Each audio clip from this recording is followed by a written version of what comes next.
Let's mic, देश का मिजाज, नॉर्थ ईस्ट।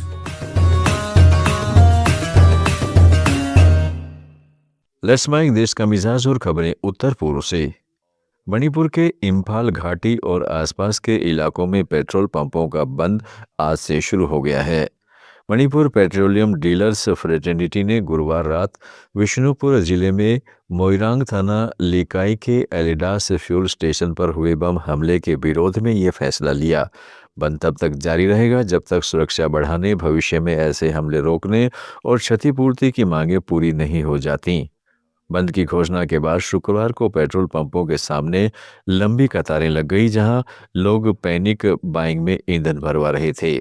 हालांकि हमले में कोई हताहत नहीं हुआ, लेकिन पंप को नुकसान पहुंचा है। दक्षिण मिजोरम के लाई ऑटोनोमस डिस्ट्रिक्ट काउंसिल में कई हफ्तों की राजनीतिक अनिश्चितता अब खत्म होने वाली है।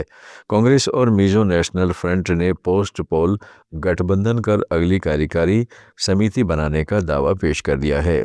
दोनों दलों ने यूनाइटेड लेजिस्लेचर पार्टी का गठन किया, जिसके नेता सी लाल साव मजू आला ने राज्यपाल विजय कुमार सिंह के समक्ष दावा प्रस्तुत किया। समझौते के तहत फ्रंट को चीफ एग्जीक्यूटिव मेंबर और डिप्टी सीईएम के पद मिलेंगे, जबकि कांग्रेस काउंसिल की अध्यक्षता संभालेगी। 25 सदस्यों की काउंसिल में इस गठबंधन के पास 15 विधायकों का समर्थन है, जो स्पष्ट बहुमत से कहीं अधिक है। दिसंबर के चुनाव में किसी दल को अकेले बहुमत नहीं मिला था।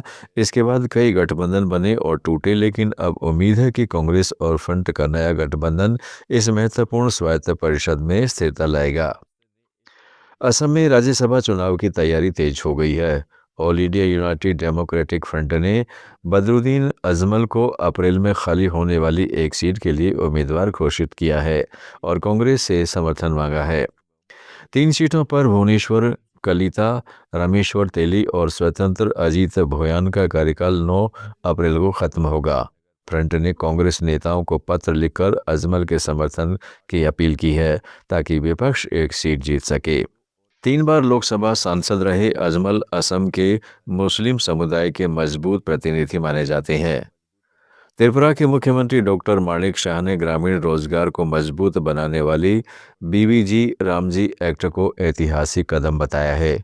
उन्होंने कहा है कि संसद से पारित और राष्ट्रपति की मंजूरी प्राप्त इस कानून से मनरेगा की कमियां दूर होंगी। वहीं अगरतला में लगे स्वदेशी मेले को आत्मनिर्भर भारत की भावना का प्रतीक बताते हुए मुख्यमंत्री ने कहा है कि यह मेला स्वदेशी उत्पादों को बढ़ावा देकर आर्थिक आत्मनिर्भरता को मजबूत करेगा। आत्मनिर्भर भारत नारा केवल नारा नहीं, बल्कि जन आंदोलन है और हर नागरिक को स्वदेशी वस्तुओं का उपयोग कर विकसित भारत के लक्ष्य में योगदान देना चाहिए। अगरतला नगर निगम का यह 3 दिन का मेला स्वामी विवेकानंद मैदान में चल रहा है। यहाँ स्थानीय उत्पादों और कारीगरों को मंच मिल रहा है। मेघालय को केंद्र के उत्तर पूर्वी परिषद से 13 करोड़ 45 लाख रुपए मिले हैं, जो राज्य के विकास को नई गति देंगे। इस राशि से पूर्व खासी हिल्स में पर्यटन सुविधाएं, शिलांग में सांस्कृतिक कॉम्प्लेक्स, येव डाक बाजार में व्यावसायिक भवन, कई स्कूलों की नई इमारतें और शिलांग उमरोई एयरपोर्ट सड़क सुधार पर काम होगा। अलग से 3 करोड़ रुपए सड़क कनेक्टिविटी के लिए दिए गए हैं। साथ ही रिभोई में 1 करोड़ 43 लाख की लागत से मॉडल हैंडलूम सेंटर तैयार हुआ है, जो महिलाओं के हथकरघा कौशल को नई पहचान देगा। अरुणाचल प्रदेश की राजधानी ईटानगर में मिलेनियल पीढ़ी के 2 युवा नेता अब नगर निगम की कमान संभालेंगे। भाजपा ने लिखनारी तदार को पहली महिला मेयर और टोक तविन कमदिर को डिप्टी मेयर का उम्मीदवार घोषित किया है। भाजपा ने 20 में से 14 वार्ड जीते हैं। 1988 में जन्मी लिखनारी तदार वार्ड 16 नाहर लागून से पहली बार पार्षद चुनी गई हैं। वे इलेक्ट्रॉनिक्स में डिप्लोमा और बीए डिग्रीधारी हैं तथा राज्य भाजपा की आईटी सेल की प्रमुख हैं। वहीं 1984 में जन्मे टोक ताबिन कैमदिर वार्ड 19 निर्जुली से निर्विरोध चुने गए हैं। दोनों का शपथ ग्रहण 12 जनवरी को होगा। आप सुन रहे थे let's mind more than radio. Follow कीजिए हमें हमारे सोशल मीडिया प्लेटफॉर्म्स पर।